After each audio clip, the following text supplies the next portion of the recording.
BSc second year के जो taxonomy के लेक्चर्स हैं उसकी कड़ी में आज हम लोग फैमिली रूटेसी को डिस्कस करेंगे। रूटेसी को हम लोग सिट्रस फैमिली या रू फैमिली भी कहते हैं। सिट्रस फैमिली क्योंकि इसमें मुख्य रूप से सिट्रस फ्रूट्स पाए जाते हैं, जैसे नींबू है, संतरा है, मौसमी है, किन्नू है। और रू फैमिली का मतलब होता है फ्लो या औषधीय महत्व वाली फैमिली, जिसको हमने लैटिन भाषा के शब्द रस से लिया हुआ है।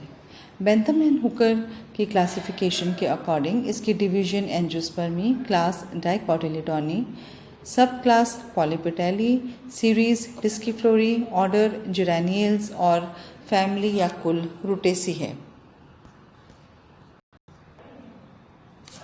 इसमें करीब 160 के करीब इसमें 150 से 160 के बीच में जीनस और करीब 1900 स्पीशीज़ इसमें पाई जाती हैं। और इसमें ज़्यादातर जो प्लांट्स हैं वो इसमें वृक्ष या झाड़ियों के रूप में पाए जाते हैं। अब हम आते हैं इसके कैरेक्टर्स के बारे में। इसके जो मेन कैरेक्टर्स हैं इसकी, जैसे मैंने आपको बताया कि हैबिट जो है मुख्य रूप से वृक्ष या शुभ है। इसकी स्टेम जो होती है वो ज़्यादातर शाखित होती है, काष्ठीय होती है। कभी कभी इसमें जो है वो शाखी भी पाई जाती हैं और इनके ऊपर थॉर्न्स पाए जाते हैं। अब ये थॉर्न्स क्या होते हैं, जैसे कभी आपने जो बेल है या नींबू का आपने पेड़ देखा होगा तो उसमें आपको बहुत तीखे कांटे उसमें नज़र आए होंगे। ये असल में रूपांतरित एक्सिलरी शूट्स होती हैं या कक्षस्थ प्ररोह होती हैं, जो कि कांटों में या स्पाइन्स में रूपांतरित हो जाती हैं। इसकी जो पत्तियां हैं या जो इसमें लीव्स होती हैं वो एक्सटिपुलेट होती हैं, ऑल्टरनेट होती हैं। कभी कभी इसमें ये संयुक्त होती हैं। संयुक्त जो है वो मुख्य रूप से पिचिकाकार होती है। पर आपने अगर सिट्रस की लीफ को देखा होगा तो उसके नीचे आपको वो असल में यूनिफोलिएट कंडीशन होती है। वो संयुक्त हस्ताकार एक पर्णी या यूनिफोलिएट होती है। जो एक विशेष बात इनकी लीव्स में या इन प्लांट्स में पाई जाती है कि इनके जो लीव्स होती हैं उसके ऊपर ऑयल ग्लैंड्स जो है वो उपस्थित होते हैं। इसीलिए इनकी लीव्स में कैरेक्टरिस्टिक सी जो खुशबू है वो आती है। अब कभी भी इनकी लीव्स को अगर आप मसल के देखेंगे तो इसमें एक बड़ी खुशबू सी हमें सूंघने को मिलती है। चाहे वो नींबू की पत्तियों को करके देख लो, चाहे वो बेलपत्र की पत्ती को कर ले, चाहे जो मीठी नीम है वो भी इसी की फैमिली का मेंबर है। तो इनमें बहुत अच्छी सी खुशबू हमें मिलती है क्योंकि इनमें ऑयल ग्लैंड्स पाए जाते हैं। लीव्स ज़्यादातर इसमें एक्सटिपुलेट या अनअनुपर्णी होती हैं।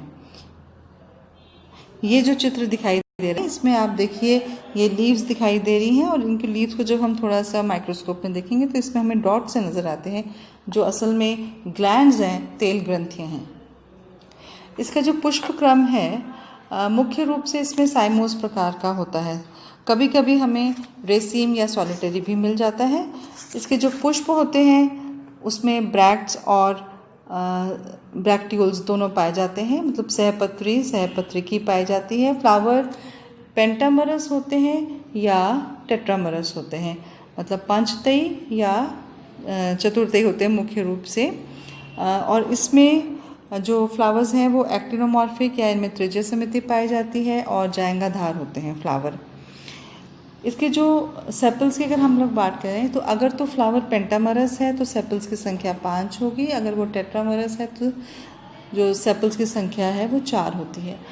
ये ज़्यादातर स्वतंत्र होते हैं, जैसे रूटा में, या जैसे सिट्रस है, नींबू है, उसमें ये संयुक्त भी हो सकते हैं।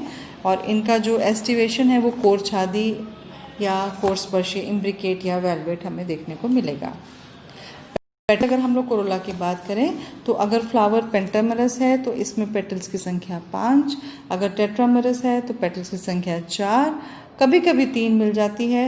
ज़्यादातर जो पेटल्स हैं ये पॉलीपेटलस कंडीशन होगी, मतलब वो फ्री होते हैं। और इनके जो मेन जो इसमें होता है कि इसमें 5 या 4 होंगे और ये इनका जो एस्टिवेशन है मुख्य रूप से एम्ब्रिकेट प्रकार का होता है। एंड्रोशियम की जब हम लोग बात करते हैं, मैं आपको बाद में चित्र भी दिखाऊंगी, इसके जो पुंकेसर्स होते हैं, पुंकेसर हैं इसमें, उनकी संख्या अगर तो पुष्प पंचतई है तो उनकी संख्या 10 होगी, अगर वो चतुर्थई है तो उनकी संख्या 8 होगी, और अगर ये 2 चक्र में व्यवस्थित होंगे, और जो 2 द्विचक्र भी होगा, वो द्विचक्र पुंकेसरी जो है वो दलाभिमुख द्विचक्र पुंकेसरी होगी, मतलब कि ऑफ डिप्लोस्टिमेनस कंडीशन होगी। ये ऑफ डिप्लोस्टिमेनस कंडीशन क्या है, इसको मैं अभी आगे एक चित्र के माध्यम से आपको समझाऊंगी।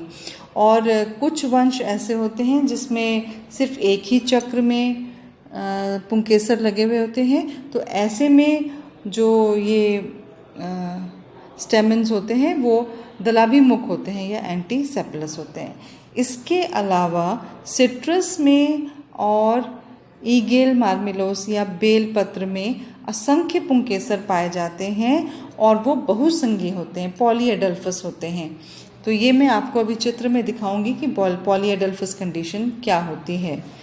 परागकोश सभी में द्विकोष्ठी होते हैं, आधार लग्न होते हैं और अंतर्मुखी होते हैं। अब हम लोग बात करते हैं इसके गायनोशियम की। इसमें जो गायनोशियम होता है, कार्पल की संख्या 3 हो सकती है, 4 हो सकती है या 5 हो सकती है, और ये युक्त अंडपी होते हैं, मतलब सिनकार्पस होते हैं, मल्टीलॉकुलर होते हैं, बहुकोष्ठीय होते हैं, और इनका जो बीजांड न्यास है वो एक्साइल प्रकार का होता है।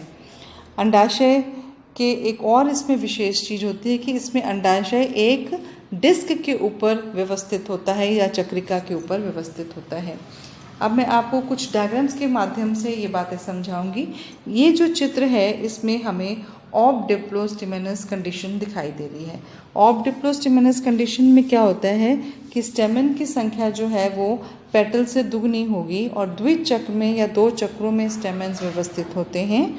इनमें जो बाहर वाला चक्र है वो सेपल के ऑपोजिट ना होके पेटल के ऑपोजिट होगा, और जो अंदर वाला चक्र है वो सेपल के ऑपोजिट होगा। तो द्विचंकर पुंकेसरी जिसमें बाहर वाला स्टेमन्स जो है वो पेटल के ऑपोजिट होते हैं और अंदर वाले स्टेमन्स जो हैं वो सेपल के ऑपोजिट होते हैं, उसको ऑफ डिप्लोस्टिमेनस कंडीशन कहते हैं। जिसमें जैसे आपको ये चित्र दिखाई दे रहा है, इसमें एक्सटर्नल या बाहर वाला जो स्टेमन है वो हमको पेटल के ऑपोजिट नज़र आ रहा है। ये जो चित्र दिखाई दे रहा है ये सिट्रस का है, और इसमें आपको पॉलीएडल्फस या बहुसंगी कंडीशन दिखाई दे रही है। स्टेमन्स असंख्य हैं और वो कई सारे ग्रुप्स में व्यवस्थित हैं, इसको पॉलीएडल्फस कंडीशन हम लोग कहते हैं। ये जो कंडीशन हमें नज़र आ रही है ये इसके गायनोशियम की नज़र आ रही है। प्लेसेंटेशन हमें दिखाई दे रहा है, एक्साइल है, और इसमें ओव्यूल्स हैं। ओव्यूल्स जो हैं वो एनाट्रोपस या हेमीट्रोपस होते हैं और बायोटेगमिक होते हैं। एक चीज़ जैसे मैंने आपको बताया था कि इसमें नेक्टर ग्लैंड्स या नेक्ट्रीज भी प्रेजेंट होती हैं, वो एक डिस्क के रूप में पाई जाती हैं जो कि ओवरी के नीचे व्यवस्थित होती हैं। फ्रूट्स इसमें कई प्रकार के हो सकते हैं। शाइजोकार्पिक हो सकते हैं जैसे रूटा में, बेरी हो सकता है जैसे ईगेल या बेलपत्र में, और जितने भी सिट्रस फ्रूट हैं जैसे नींबू है या संतरा है उसमें जो फ्रूट पाया जाता है उसको हेस्पेरिडियम कहते हैं, और कभी कभी ड्रूप भी पाया जाता है और कभी समारा भी पाया जाता है। तो फ्रूट्स अलग अलग प्रकार के इसमें पाए जा सकते हैं। फिर जैसे मैंने आपको बताया था ये फैमिली इकोनॉमिकली काफ़ी इम्पॉर्टेंट फैमिली है, क्योंकि इसमें हमें इकोनॉमिक इम्पोर्टेंस के कई सारे प्लांट्स प्राप्त होंगे। जैसे फ्रूट्स में फल पाए जाते हैं जिसमें विटामिन सी जो है वो प्रचुर मात्रा में पाया जाता है, जैसे सिट्रस ऑरेंटिफोलिया कागजी नींबू, सिट्रस ऑरेंटियम इसको खट्टा हम लोग कहते हैं, सिट्रस मेडिका नींबू, फिर सिट्रस लिमोन ये गलगल, इसी तरह से सिट्रस रेटिकुलेटा संतरा, सिट्रस सैनेंसिस मौसमी एट्सेट्रा। इसके अलावा ईगेल मार्मिलोस ये बेलपत्र है। तो ये सभी ऐसे प्लांट्स हैं जिनके जो फ्रूट्स हैं वो ईडिबल होते हैं और विटामिन सी इसमें काफ़ी प्रचुर मात्रा में पाया जाता है। इसके अलावा इसमें कुछ प्लांट्स जो हैं वो मसाले के रूप में यूज़ किए जाते हैं। उसका सबसे इम्पॉर्टेंट एग्जाम्पल है मुराया कोएंजाई। मोराया कोएंजाई जो है वो मीठा नीम है और इसकी पत्तियों को सब्जियों को सुगंधित करने के काम आते हैं। इसके अलावा और भी हैं जैसे ज़ैंथोज़ैलम एक्सेट्रा। उसके बाद इसमें इनके जो प्लांट्स हैं इनमें से ऑयल प्राप्त होता है, जैसे सिट्रस है, मोराया है, लाइमोनिया है। इनकी जातियों के जो फल के छिलके हैं, पत्तियां हैं, इनमें वॉलेंटाइल ऑयल या वाष्पशील तेल पाया जाता है और ये सुगंधित तेल जो है वो औषधियों में काम में लिए जाते हैं। इसके अलावा कुछ प्लांट्स हैं जिनकी जो काष्ठ है वो भी यूज़ में आती है, जैसे ज़ैंथोज़ैलम की जो काष्ठ है उससे छड़ियाँ बनती हैं। मोराया पेनिकुलेटा की जो काष्ठ है इसको भी बॉक्स या डब्बे और छड़ी इत्यादि बनाने के काम में दिया जाता है। इसके अब मैं आपको इसका ये चित्र दिखाती हूँ। ये इसका फ्लोरल डायग्राम है। ये जो है ये सिट्रस ऑरेंटियम का है। इसमें आप देख लीजिए 5 सेपल्स हैं, आपस में जुड़े हुए हैं और 5 पेटल्स हैं वो फ्री हैं, इम्ब्रिकेट एस्टिवेशन है। फिर जो पुंकेसर हैं आप देखिए कई सारे ग्रुप्स में है क्योंकि ये पॉलीएडल्फस या बहुसंगी कंडीशन को दिखा रहा है।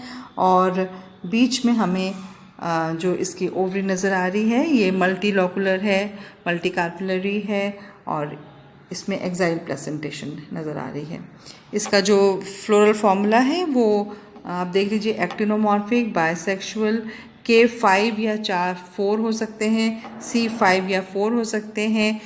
A इसमें सिट्रस में A जो है वो पॉलीएडल्फस है, इंडेफिनिट है और पॉलीएडल्फस हैं। और G जो है वो इसमें मल्टीलोकुलर है इसलिए इन्फिनिट दिखाया है और ओवरी सुपीरियर है इसलिए नीचे लाइन दिखाई गई है। अब आपको मैं एक और डायग्राम दिखाती हूँ। ये देख लीजिए, ये सिट्रस प्लांट का ही डायग्राम है। ये देखिए इसमें जो पुष्पक्रम है हमें सॉलिटरी दिख रहा है और ये देख लीजिए गायनोशियम में ओवरी है, स्टाइल है, स्टिग्मा, उसके नीचे आपको डिस्क नज़र आ रही है और ये इसका फ्रूट नज़र आ रहा है जो कि हेस्पेरिडियम है। इसमें भी हमें ऑयल ग्लैंड्स नज़र आ रहे हैं। और ये देख लीजिए इसका फ्लोरल डायग्राम, इसमें आप देख लीजिए 5 sepals, 5 petals, polyadelphous condition stamens की। और जो ये चक्र नज़र आ रहा है ये डिस्क दिखा रहे हैं और ओवरी आप देख लीजिए मल्टीकार्पिलरी, मल्टीलोकुलर विद एक्साइल प्लेसेंटेशन नज़र आ रही है। तो आज के इस लेक्चर में इतना ही। तो आज मैंने आपको फैमिली रोटेसी समझाई है, आशा है आपको समझ में आ गई होगी। Thank you.